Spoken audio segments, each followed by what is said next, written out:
BSP Nalgonda జిల్లా committee ఆధ్వర్యంలో నిరసన ధర్నా.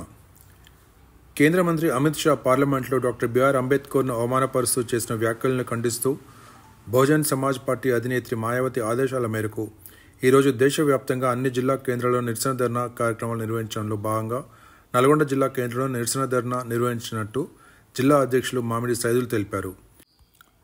పీడిత జన విముక్తి ప్రదాత, రాజ్యాంగ నిర్మాత డాక్టర్ బాబాసాహెబ్ అంబేద్కర్ను అవమానపరచడం అంటే ఈ దేశ ప్రజలను అవమానపరిచినట్లే అని తెలియజేశారు.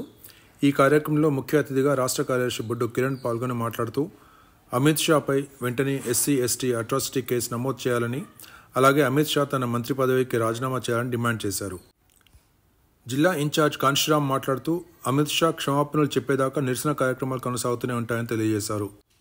ఈ కార్యక్రమంలో జిల్లా vice president Takkellapalli Srinu, general secretary Bheem Prasad, కోశాధికారి Vasu, EC member Yadagiri, BSC senior నాయకులు, నియోజకవర్గ అధ్యక్షులు, ఇన్ఛార్జీలు, కార్యకర్తలు పాల్గొన్నారు.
బహుజన్ సమాజ్ పార్టీ అధినేత్రి గౌరవనీయులు బేహన్జీ కుమారి మాయావతి గారి ఆదేశాల మేరకు ఈరోజు దేశవ్యాప్తంగా మరి పార్లమెంటు సాక్షిగా బాబాసాహెబ్ అంబేద్కర్పై అనుచిత వ్యాఖ్యలు చేసినటువంటి అమిత్ షా గారిని మరి వెంటనే తన కేంద్ర పదవి నుండి సస్పెండ్ చేయాలని చెప్పేసి, అదేవిధంగా తన మీద అట్రాసిటీ కేసు కూడా నమోదు చేయాలని చెప్పేసి, మరి ఈ దేశ ప్రజలకు కూడా బహిరంగ క్షమాపణ చెప్పాలని చెప్పేసి ఈ ప్రధానమైనటువంటి 3 డిమాండ్లతో బహుజన్ సమాజ్ పార్టీ నల్గొండ జిల్లా కమిటీ పక్షాన మరి నిరసన కార్యక్రమాన్ని చేపట్టడం జరుగుతుంది. మరి ఈ నిరసన కార్యక్రమంలో భాగంగా ఇన్ని రోజులు గడుస్తున్నా కూడా మరి అమిత్ షా గారు ఏ రకమైనటువంటి కనీస పశ్చాత్తాపం కూడా కనపడకపోవడం అనేది చాలా దురదృష్టకరమైనటువంటి విషయం. మరి ఇది పార్లమెంట్లో బాబాసాహెబ్ అంబేద్కర్ని అవమానపరచడం అంటే పార్లమెంటునే అవమానపరిచినట్టు.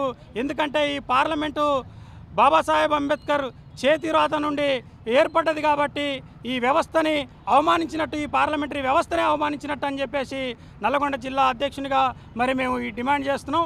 ఈరోజు అంతేకాకుండా రాష్ట్రపతి గారికి కూడా మేము వినతి పత్రాన్ని కూడా అందించబోతున్నామని తెలియజేస్తున్నాం. ఈరోజు జాతీయ అధ్యక్షురాలు బెహన్ కుమారి మాయావతి గారి పిలుపు మేరకు ఈరోజు నల్గొండ జిల్లాలో జిల్లా కమిటీ అసెంబ్లీ అందరి ఆధ్వర్యంలో ఈ యొక్క ధర్నాను నిర్వహించడం జరుగుతుంది.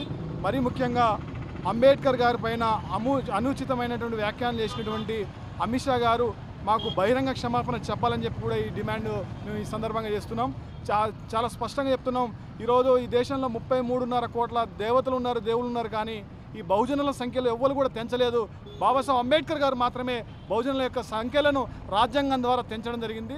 అటువంటి మహనీయుని పార్లమెంట్ సాక్షిగా ఈ యొక్క అమిత్ షా విమర్శించడాన్ని బహుజన్ సమాజ్ పార్టీ తీవ్రంగా బెహన్ కుమారి మాయావతి గారి ఆదేశాల మేరకే ఈ యొక్క కార్యక్రమం చేయడం జరుగుతుంది. తక్షణమే అతన్ని హోంమంత్రి పదవి నుంచి సస్పెండ్ చేయాలని ఈ సందర్భంగా విజ్ఞప్తి చేస్తూ, రాబోయే కాలంలో ప్రజలారా ఈ భారత రాజ్యాంగాన్ని రక్షించడం కోసం మీరందరూ కూడా శక్తి వంచన లేకుండా బహుజన్ సమాజ్ పార్టీ ద్వారా మీరు ఉద్యమం చేయాలని ఈ సందర్భంగా పిలిపియడం జరుగుతుంది.